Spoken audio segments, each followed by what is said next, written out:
अगर आपकी उम्र 30 से ज्यादा है तो दिन में दो बार अच्छे से भोजन करना काफी होगा। खासकर महिलाओं को ध्यान रखना चाहिए उनके शरीर की प्रक्रिया के कारण। ऐसा करने से आपका सिस्टम काफी स्वस्थ होगा।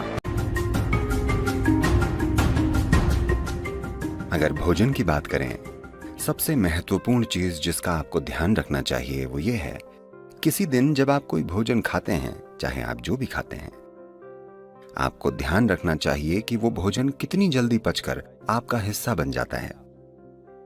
कोई भी भोजन अगर 3 घंटे से ज्यादा पेट में रहता है, यानी आपने खराब खाना खाया है। वो भोजन या तो आप छोड़ दें या कम से कम खाएं। अगर भोजन 3 घंटे में पेट से आंतों तक पहुंच जाता है, यानी आप कुछ ऐसा खा रहे हैं जिसे आपका सिस्टम अच्छे से पचा पाता है। शायद वो सबसे अच्छा भोजन न हो, पर सिस्टम उसे पचा पा रहा है। और 2 भोजनों के बीच अगर आप 5 से 6 घंटों की दूरी बनाए रखते हैं और बीच में अगर कुछ भी ना खाया जाए, तो आप पाएंगे कि कोशिकाओं या सेल्स के स्तर पर सिस्टम में सफाई होगी। सेलुलर स्तर की यह सफाई स्वस्थ जीवन के लिए सबसे जरूरी और सबसे ज्यादा महत्वपूर्ण है। तो 2 भोजनों के बीच कम से कम 5-6 घंटों का अंतर होना चाहिए। अगर आपकी उम्र 30 से ज्यादा है तो दिन में 2 बार अच्छे से भोजन करना काफी होगा। एक सुबह का भोजन और एक शाम का। शाम के भोजन के बाद कम से कम 3 घंटे रुक कर सोना चाहिए और कुछ शारीरिक काम होना चाहिए।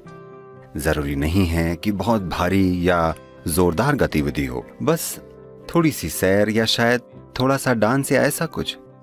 अपने लिए कुछ ऐसा करें ताकि शाम के भोजन के बाद कम से कम 20 से 30 मिनट कुछ शारीरिक काम हो। ऐसा करने से आपका सिस्टम काफी स्वस्थ होगा। एनीमिया होना यानी खून ने अपना लोहा खो दिया है, यानी आपने अपनी ताकत खो दी है। ठीक है, शरीर की ताकत चली गई, आप थका हुआ महसूस करेंगे, बेवजह थकावट होगी। क्योंकि जब लोहा कम हो जाता है तब खून का ऑक्सीजन शरीर में अच्छे से नहीं पहुंचता, यानी आपका शरीर, आपका हृदय, आपका दिमाग सब कुछ ज्यादा काम नहीं कर पाएंगे क्योंकि आपके पास ऑक्सीजन कम है।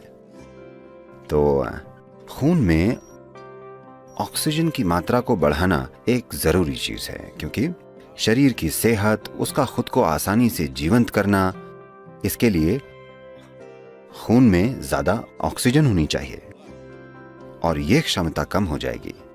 खासकर महिलाओं को ध्यान रखना चाहिए उनके शरीर की प्रक्रिया के कारण।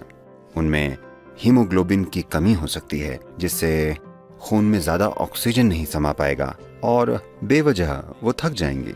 अगर आरबीसी कम है तो बुद्धि पर भी असर होगा, क्योंकि दिमाग में ऑक्सीजन कम होगा तो इसका असर शरीर और दिमाग दोनों पर होगा।